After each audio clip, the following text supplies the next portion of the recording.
FM.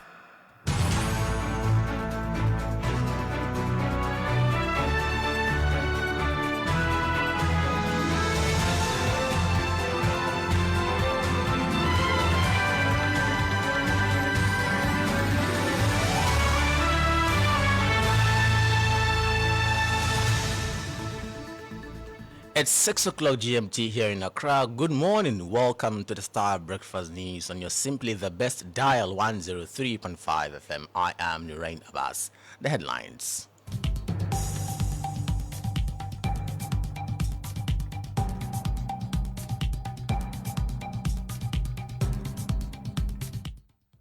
Coming up this morning, NDC in the Volta region accuses NPP of abusing the challenge system to delay registration of persons believed to be members of the NDC on day one of the registration exercise. And over there, I get to the registration center. Every registrant that came there in the afternoon when the machine started working, they were all challenged by the NPP agent over there that they were not Ghanaian. Also coming up, Supreme Court to hear Richard Sky and Amanda Odway's suit against the anti-gay bill today. And later in the bulletin, EPA encourages the use of mercury-free technologies as e-waste management confab begins in Accra. If interest rates start coming down, what do we expect? We expect the banks. We've got details of these stories coming up shortly. Please don't go away.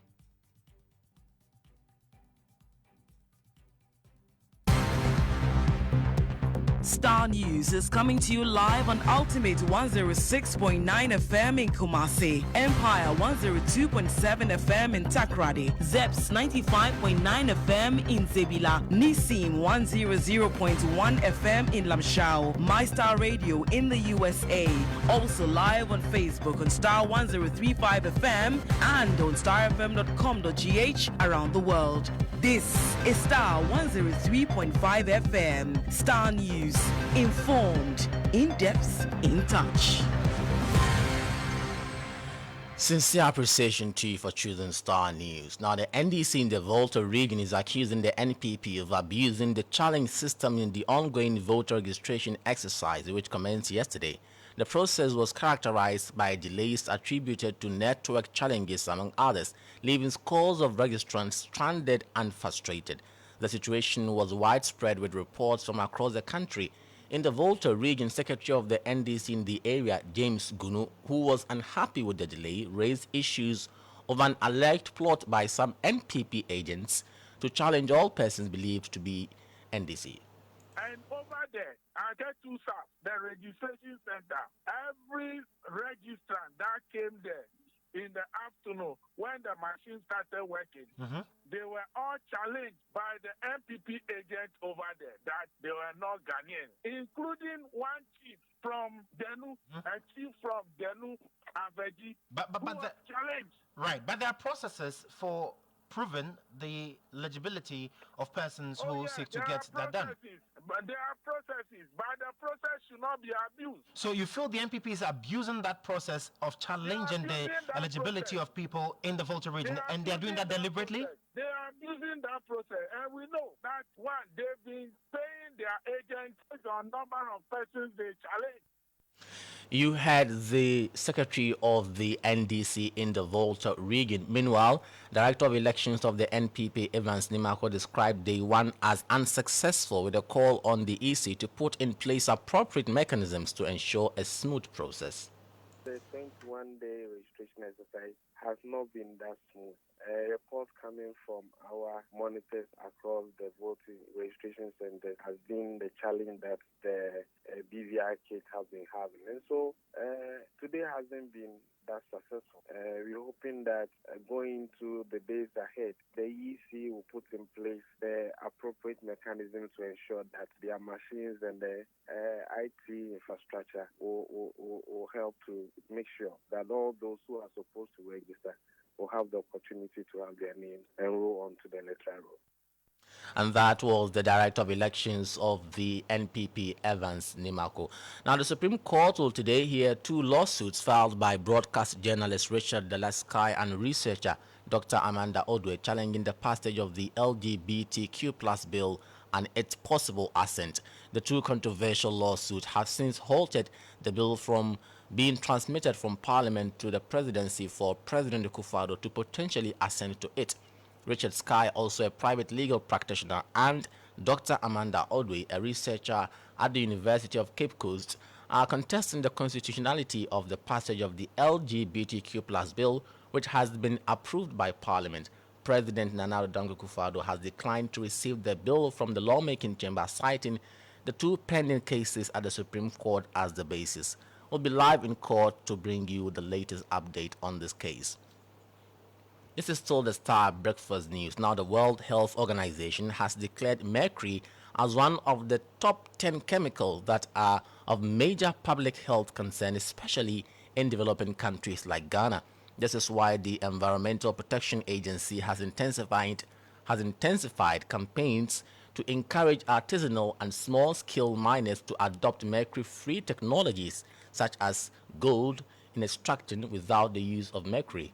This was disclosed at a regional meeting of the Africa Environmental Health and Pollution Management Program in Accra. There's more in the following report. The Environmental Protection Agency hosted delegates from African countries who are benefiting from a 5-year Africa Environmental Health and Pollution Management Program. The program aims at reducing mercury exposure, regulating mercury use in artisanal small-scale gold mining, and developing an integrated e-waste management system. Despite its adverse impact on the health and economy of developing countries, mercury continues to be used in mining and fishing in Ghana. Mercury attacks the central nervous system and causes serious lifelong health conditions, including brain, kidney, and heart malfunctions, and in high doses can kill. Done a lot of work, like I was saying, that include cataloging and making sure we document all the possible means that people can extract the gold without using mercury. And as you have seen in the exhibition center, you have seen the Sikabuchia by the University of Mines.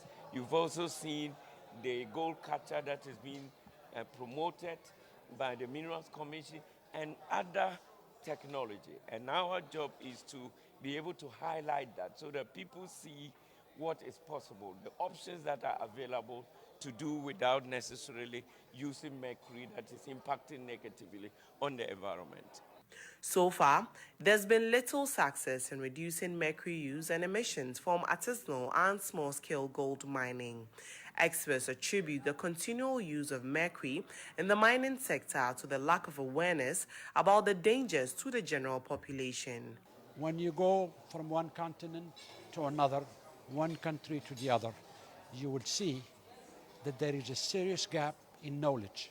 First, people are not aware of the issues that are associated with mercury use, the issues that are associated with certain decisions some miners take to go fast, to recover the gold.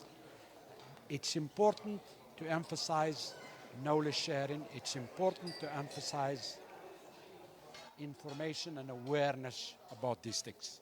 Unless people are aware, the population, the miners, the decision makers, we will always be in the same point, as you say. Minister Designate for Environment, Science, Technology and Innovation, Ophelia Mensah-Hayford, who spoke at the opening ceremony, assured of government's commitment to promoting the use of mercury-free technologies. The Mercury Act 1989, PNDC Law 219 are among the main legislations that regulates the ASGM.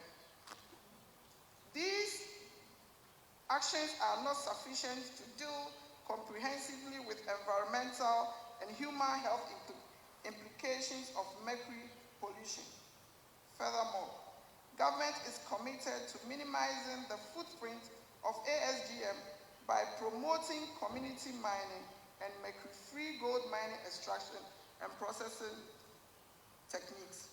The week-long regional meeting with delegates from participating countries and global experts is to discuss and exchange international best practices and experiences on mercury and e-waste pollution management.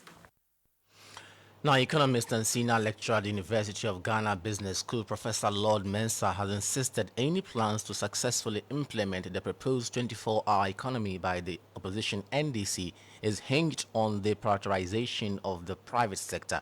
2024 running mate of the opposition NDC, Professor Nana Jane Opoku-Agyeman, has conceded things will be tough for the Mahama administration should the party win power in the December 7th elections, but argues the 24-hour economic policy is one that ensures the NDC is up to task in bringing relief to Ghanaians. Speaking at a business and economic impact of the 24-hour economic policy in Accra, the former education minister explained that the way and manner the Akufo-Addo-Bawumia administration has conducted its affairs has left the economy in a bad state and will take time to repair. We know that as a government coming in, the terrain is not very smooth. We know the capital markets, we are shut out of it. We know we are under a program of the IMF, and I hope we have all taken a bit of time to read all the provisions, and then we'll know what it is that we are inheriting. But at the same time, we also know that we have problems. For us in the NDC, our biggest focus, our biggest worry, our biggest priority is the fact that we have unemployment in this country, and it is very high. So what do we do? So the market has been shut, so you don't have money, so you can't borrow. So, so what do you do? What you do, we think, is what it is that we are going to talk about, which is about using what you have, however small, and making it big. So what really is working? How is it working? How can you make it better? But Professor Lord Mensah insists the private sector must be at the forefront. The usual government domination on the market, taking up the space in borrowing, has to go down. And it will come with government reading the first budget and then giving the signal of reduced budget deficit, conforming to the IMF program, and then giving the signal that, hey, I'm not coming to the market to borrow as expected. It's not business as usual. And as a result of that, interest rate will start coming down. And if interest rates start coming down, what do we expect? We expect the banks to redirect, funds to the private sector. And that is what we are looking out for. Credit to private sector must increase before 24 economy will be, will be in full swing. Because we cannot say 24 economy and the government will hold it up as a policy at the end of the day without transferring the policy to the private sector. You heard economist and senior lecturer at the University of Ghana Business School, Professor Lord Mensah.